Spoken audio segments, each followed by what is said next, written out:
This essay example, as well as thousands of others, is available in text format on our website for free and without registration. Simply Google Ivy Panda Free Essays. Role of women in Islam. A lot of assumptions and discussions surround the role of Muslim women. Sadly though, such assumptions and discussions have largely remained negative. The Muslim woman is perceived as oppressed by dictatorial fathers and husbands. Besides suffocating under the veil, Muslim women are also perceived to be forced into marriage.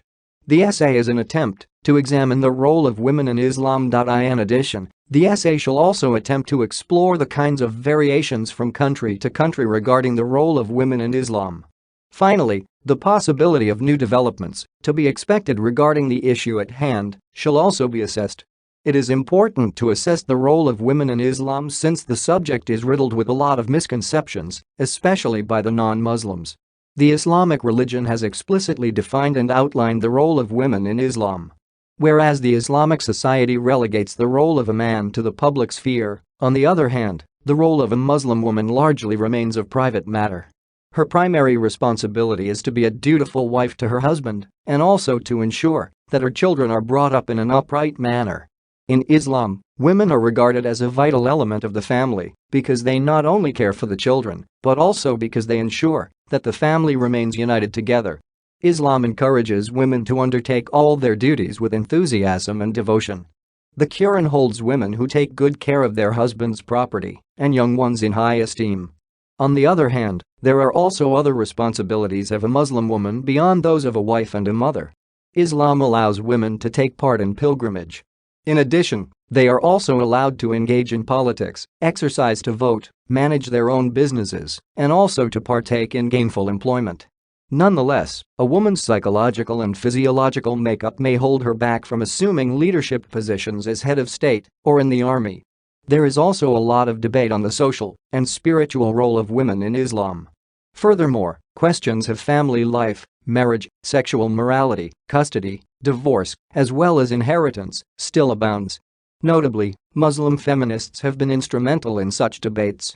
Reports indicate that the participation of Muslim women in the labor force is lower in comparison with non-Muslim countries. Nonetheless, there is little evidence to suggest that Muslim women have been discriminated against in as far as their contribution in the workplace is concerned. If anything, the strong Islamic traditions regard a woman as a mother and wife first, and this could perhaps be an indication of their strong cultural orientation. However, there are exceptions to this rule. In Egypt, for example, the modern service sector boasts of a large number of women among its workforce. This may be largely due to the socialist policies in the country that encouraged more women to take up job opportunities, along with their participation in higher education. In Sudan, there are a sizable number of women taking part in the professional-level jobs. However, the numbers decreased drastically following the military takeover in 1989. Consequently, thousands of women were dismissed from their posts as lawyers, doctors, nurses, and university lecturers. Bangladesh is also undergoing diversification in terms of employment opportunities available to women in the formal sectors. However, the issue of wage disparities between women and men still abounds. Even in the formal sector, Muslim men still dominate job positions. For example, in Mali, there are very few job opportunities available for women. According to the Islamic law, men and women are equal with respect to responsibilities and rights. Men and women are both expected to fulfill certain roles, but none of these diminishes the importance of women. An increasingly higher number of Muslim women are now as educated as their male counterparts, if not better. This, coupled with the spirited fight by feminists to champion the cause of Muslim women, we can expect it to see more women assuming leadership roles both in the business world and in the political circles. This essay on role of women in Islam was written and submitted by your fellow student. You are free to use it for research and reference purposes in order to write your own paper. However, you must cite it accordingly.